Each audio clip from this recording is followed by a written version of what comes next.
She is vulnerable, and they cashed in on it. Police say a pair of healthcare workers hired to care for an elderly widow in her own home helped themselves to just about everything she had. Now, one of the suspects has pulled a vanishing act. Here's News 13's Amanda Goodman. Dick, detectives arrested the woman they believe was the ringleader, but her partner in crime is still on the run.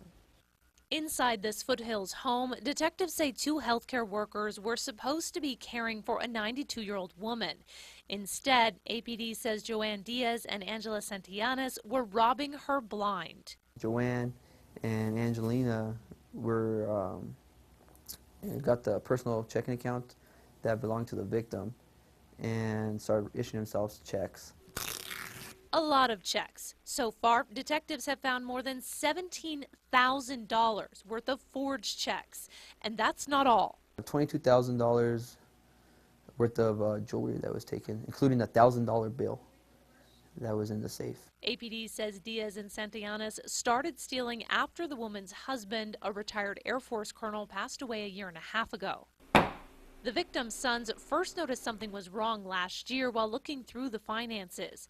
Diaz had worked for the family for more than 7 years. They say she hired Santillanes a few years ago and everything was going well. My mom has been ill ever since she learned of Joanne's betrayal. She has not been the same. Detectives have a hunch these two may have done something like this to other patients, but so far they have not substantiated that. Diaz was arrested this morning. Santillanes is nowhere to be found. They better hope and pray they don't get in front of me or my brothers. The victim's son told me she is scared now to be alone, fearing the women might come back after her. She now has someone with her 24/7. Dick, back to you. All right, Amanda, it doesn't look like Diaz and Santillanes had an established business here in Albuquerque. The victim's family says they found Diaz through a referral, and they did their own background check on her.